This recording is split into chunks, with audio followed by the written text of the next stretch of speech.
வணக்கம் நண்பா. நான் தமிழன் சேனல் உங்களை வரவேற்கிறேன். இந்த உலகத்தில் வந்து நிறைய விதமான வித்தியாசமான இடங்களை பற்றி நம்ம பார்த்துருக்குறோம். பட் இந்தியாவில் அதுவும் இமயமலையில் ஒரு வித்தியாசமான ஒரு ஏரி இருக்கு. எலும்பு ஏரின்னு அதுக்கு பட்டப்பேரும் வச்சிருக்காங்க. அப்படி இருக்கக்கூடிய ஒரு மிஸ்டீரியஸான ஒரு ஏரியை பற்றி தான் இன்னைக்கு நம்ம இந்த வீடியோ ஃபுல்லாக பார்க்க போகிறோம். எதுக்காக இந்த ஏரிக்கு வந்து எலும்புக்கூடு ஏரி அப்படின்னு சொல்லி பேர் வந்துச்சு அப்படின்னு கேட்டிங்கன்னா, இந்த ஏரி முழுக்கவே வந்து மனித எலும்புக்கூடுகள் அதிக அளவில் இருக்கு. இதை வந்து கண்டுபிடிச்சிக்கிட்டே தான் இருக்காங்க டே பை டே. அப்படி இருக்கிறனால தான் வந்து இதுக்கு எலும்புக்கூடு ஏரி அப்படின்னே பேர் வந்துச்சு. இதுக்கான சரியான காரணம் வந்து இப்போ வரைக்குமே யாருக்குமே தெரியல, கண்டுபிடிக்கவும் முடியல. சில ஆய்வுகள் நடந்திருக்கு, அதில் வந்து சில கணிப்புகளும் கிடைச்சிருக்கு. பட் இருந்தாலும் எக்ஸாக்டாக இதுதான் அங்கே நடந்துச்சு அப்படிங்கிறதுக்கு எந்த ஒரு ஆதாரமுமே கிடையாது. ஏன்னா கிட்டத்தட்ட 300 விதமான மனித எலும்புகள் வந்து அந்த இடத்துல கண்டுபிடிக்கப்பட்டிருக்கு. அதாவது 300 மனிதர்களோட எலும்புக்கூடுகள். அப்படி இருக்கும்போது இந்த இடத்துல என்ன நடந்துச்சு? டிசாஸ்டர் நேச்சுரலாக நடக்கக்கூடிய டிசாஸ்டரா, இல்லை யாராவது அவங்களை கொன்று அந்த இடத்துல போட்டிருக்காங்களா, இல்லை கொள்ளைக்காரங்களோட வேலையா அப்படிங்கிற எந்த ஒரு தெளிவான விஷயமுமே அந்த இடத்துல வந்து இப்போ வரைக்குமே யாருக்குமே கிடைக்கல, தெரியாது. சில ரூமர்ஸ் இருக்கு, அங்க வந்து இத்தனை பேர் இறந்ததுக்கு சில ரூமர்ஸும் இருக்கு. அது எல்லாத்தையுமே நம்ம வந்து இந்த வீடியோ ஃபுல்லா ஒன் பை ஒன் டீடைலா கம்ப்ளீட்டா பார்க்க போறோம். இந்த இமேஜஸ் பார்க்கும்போது உங்களுக்கே தெரியும் எந்த அளவுக்கு அது வந்து ரொம்ப மிஸ்டீரியஸான ஒரு பிளேஸ் அப்படின்னு சொல்லி. அது எல்லாத்தையுமே வந்து இந்த வீடியோ ஃபுல்லா கம்ப்ளீட்டா டீடைலா பார்க்க போறோம். இந்த வீடியோ வந்து ரொம்ப இன்ட்ரெஸ்டிங்கா இருக்கும். ஸோ இந்த இடத்துலயுமே வந்து ஸ்கிப் பண்ணா பாருங்க. அதுக்கு முன்னாடி நம்ம சேனலுக்கு இப்போ ஃபர்ஸ்ட் டைம் வந்திருக்கீங்க, நம்ம சேனல் சப்ஸ்கிரைப் பண்ணுங்க. சப்ஸ்கிரைப் பண்ண கையோட ஆல் நோட்டிஃபிகேஷன் கொடுத்து வச்சுங்க. அப்போ தான் நம்ம போடக்கூடிய எவ்ரி வீடியோஸ் உங்கள் நோட்டிஃபிகேஷன் உடனுக்குடன் வந்து சேரும். ஸோ இப்போ வாங்க வீடியோக்குள்ள போகலாம்.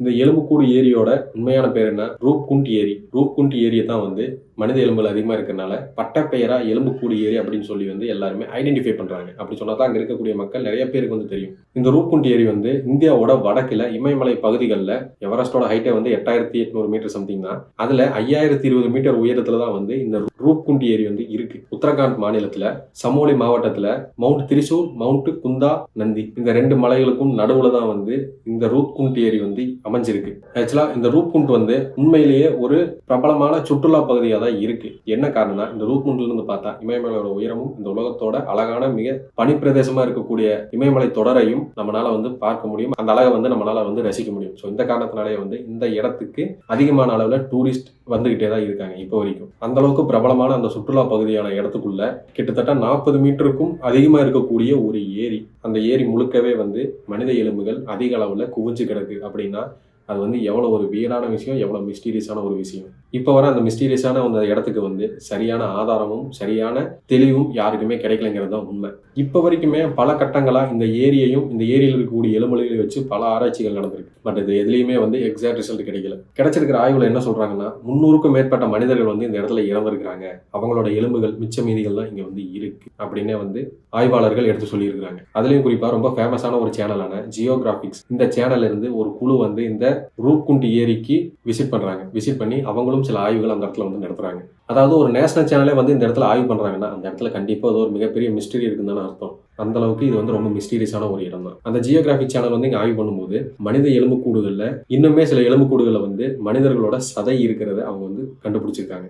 எப்படி வந்து பல வருஷங்களுக்கு முன்னாடி இறந்தவங்களோட எலும்புகள்ல இன்னும் சதைகள் இருக்கு, அது இன்னும் அழுகலை அப்படின்னு கேட்டீங்கன்னா அதுக்கு சிம்பிளான ஆன்சர் தான். ஒரு மனிதன் வந்து ரொம்ப குளிரான ஒரு இடத்துல பனிகளுக்கு நடுவில் இறந்தான்னா அந்த பனியில வந்து அந்த உடம்பு புதஞ்சு அது வந்து ரொம்ப வருஷத்துக்கு அழுகாம தான் இருக்கும். இதுதான் அந்த எலும்புகள்ல சதை இருக்கிறதுக்கான காரணம். அதுக்காக 2003 தான் வந்து ஃபர்ஸ்ட் டைம் இங்க வந்து ஆராய்ச்சி பண்ணியிருக்காங்க அப்படின்னு கேட்டீங்கன்னா அதுவும் கிடையாது. 1942, அதாவது சுதந்திரம் கிடைக்கிறதுக்கு முன்னாடியே வந்து இந்த இடத்துல ஆய்வுகள் நடந்திருக்கு. அந்த டைம்ல ஹரி கிஷன் மத்வால் அப்படிங்கிற வனத்துறை அதிகாரி வந்து அந்த இடத்துல எலும்புல இருக்கிறத கண்டுபிடிச்சு உயரதிகாரிகள் கிட்ட சொல்றாங்க. அவங்க வந்து பார்க்கும்போது அவங்க என்ன கெஸ் பண்றாங்கன்னா, ஜப்பான்ல இருந்து வந்த போர்ப்படை தான் இந்த இடத்துல வந்து இறந்திருக்கு, இதை வந்து நம்ம கண்டுக்காம விட்டுறது நல்லது அப்படின்னு சொல்லி அவங்க வந்து ஒரு முடிவு எடுத்து அசியூம் பண்ணி அவங்க வந்து ஒரு முடிவு எடுத்து அந்த இடத்துல இருந்து விலகி போயிடுறாங்க.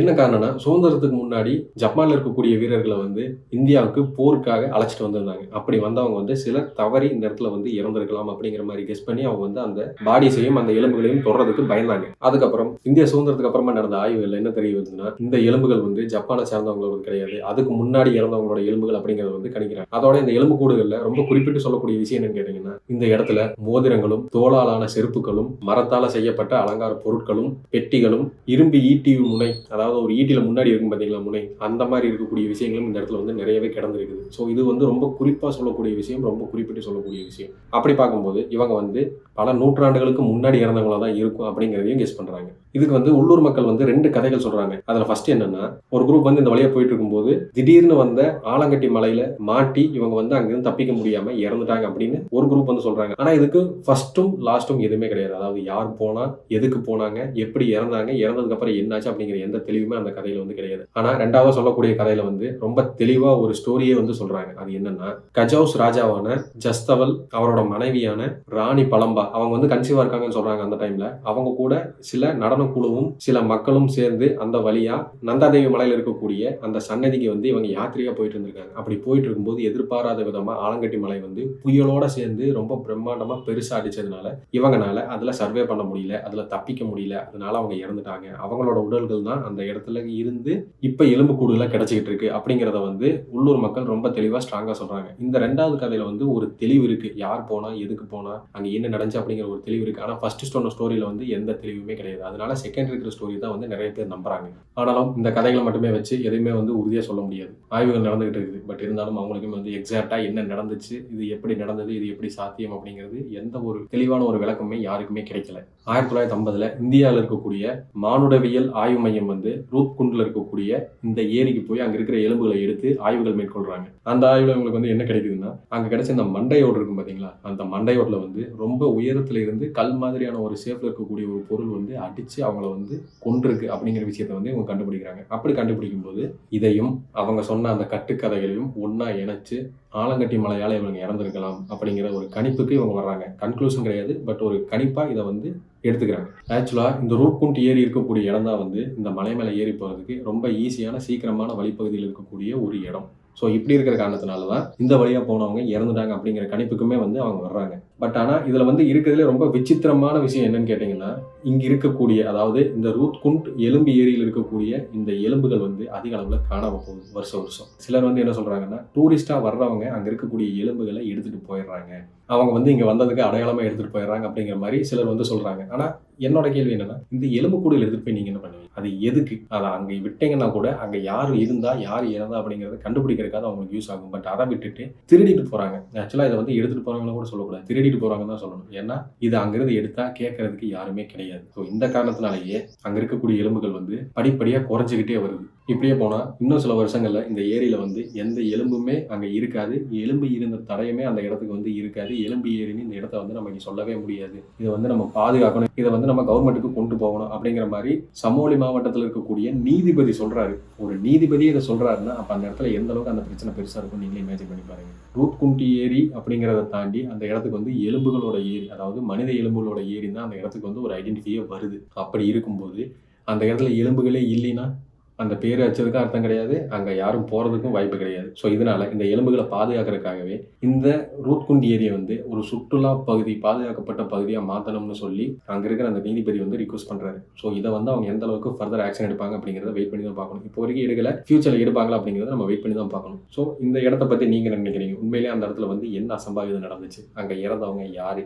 பல நூற்றாண்டுகளுக்கு முன்னாடி இறந்தவங்களோட எலும்புகள் அங்க இருக்கு. அதை ஆய்வு செய்யறதுக்கு அங்க போறவங்களும் அங்க இருக்கிறவங்களும் அந்த எலும்புகளை திருடி அதை நடக்காம தடுக்கிறாங்க. இதை எப்படி எடுத்துக்கிறதுன்னு எனக்கு தெரியல. உங்களுக்கு தெரிஞ்சதை நீங்க வந்து கமெண்ட் செக்ஷன்ல சொல்லுங்க. அது பாதுகாக்கப்பட வேண்டிய இடமா மாத்துறது சரியா தப்பா அப்படிங்கிற உங்களோட கருத்துக்களை சொல்லுங்க. இதே மாதிரி நம்ம இந்தியாவில் வந்து நிறைய மிஸ்டீரியஸான பிளேசஸ் வந்து நிறைய இருக்கு. ஸோ அது எல்லாத்தையுமே வந்து நம்ம ஒன் பை ஒன் எல்லாத்தையும் அடுத்தடுத்து வரக்கூடிய காலங்களை நம்ம வந்து பார்ப்போம். இந்த வீடியோ உங்களுக்கு பிடிச்சிருக்குன்னு நினைக்கிறேன். இந்த வீடியோ உங்களுக்கு பிடிச்சிருந்துச்சுன்னா லைக் பண்ணுங்க, ஃப்ரெண்ட்ஸ் அண்ட் ஃபேமிலி ஷேர் பண்ணுங்க. இதே மாதிரி இன்ட்ரெஸ்டிங்கான மிஸ்டீரியஸான டாபிக்ஸ் ரெகுலராக வாட்ச் பண்ணிருந்தீங்கன்னா நம்ம சேனல் சப்ஸ்கிரைப் பண்ணுங்க. நோட்டிஃபிகேஷன் அப்போ நம்ம போடக்கூடிய எவ்ரி வீடியோஸ் நோட்டிஃபிகேஷன் உடனுக்குடன் வந்து சேரும். நீங்க எந்த வீடியோஸ் பண்ண பார்க்க முடியும். ஸோ இதே மாதிரி இன்ட்ரெஸ்டிங்கான மிஸ்டீரியஸான டாபிக்கோட நெக்ஸ்ட் வீடியோ உங்களுக்கு சந்திக்கிறேன். தேங்க்யூ.